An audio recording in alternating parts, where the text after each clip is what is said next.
Hi there, it's Linda here. Thanks for joining me today as I play with these goodies for Mudra Craft stamps.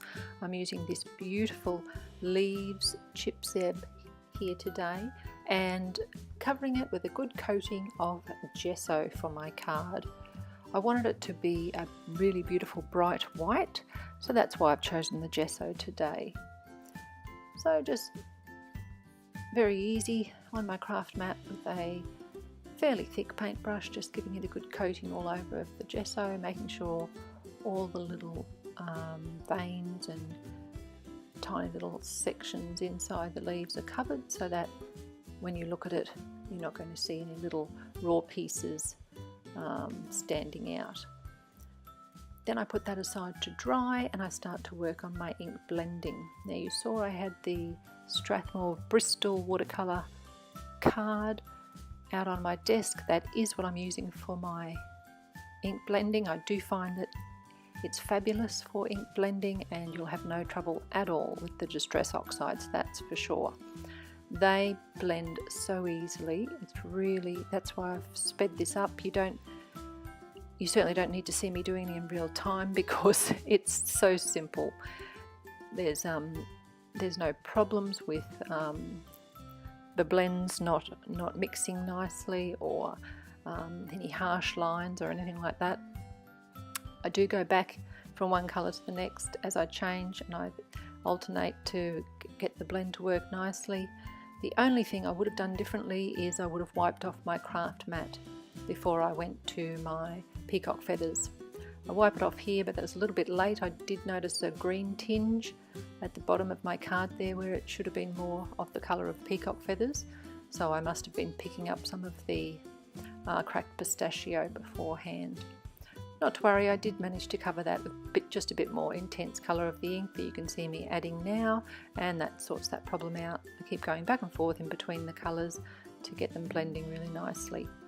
Then I want to use just one more little piece of the Chipzeb, and I want to colour it up. Instead of white like my other piece, I want to colour it the same colours as my distress ink panel, my blended panel.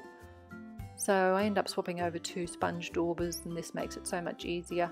And I've got the same three colours, the peacock feathers, cracked pistachio and mustard seed, and I just use sponge daubers to apply those. I knew this one did not have mustard seed on it before, so that's why I was just sort of wiping it off. It was probably fossilized amber, which really wouldn't have been a problem in hindsight.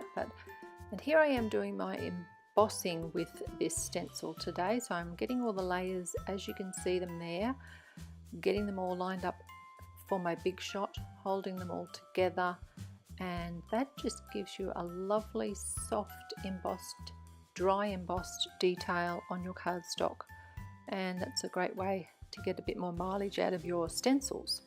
So I then cut that dry embossed panel down. I cut a sort of a 3 centimetre section out of the right hand side-ish portion of it, and that just leaves me with 2 strips that I'll be then sticking down on the top of my gessoed piece. So just adding some liquid adhesive to the back of the gessoed piece or the Chipzeb, sticking that down through that sort of right hand side of my ink blended piece.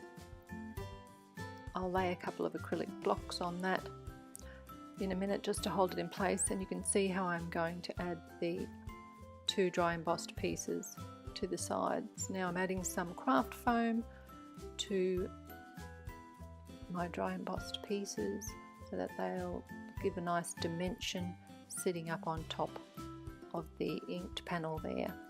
Again, I'll use some more liquid adhesive to adhere them in position along each side of my card. So just adding that craft foam to the larger piece, some more liquid adhesive, adding that one to the left side, and this smaller one goes along the right side,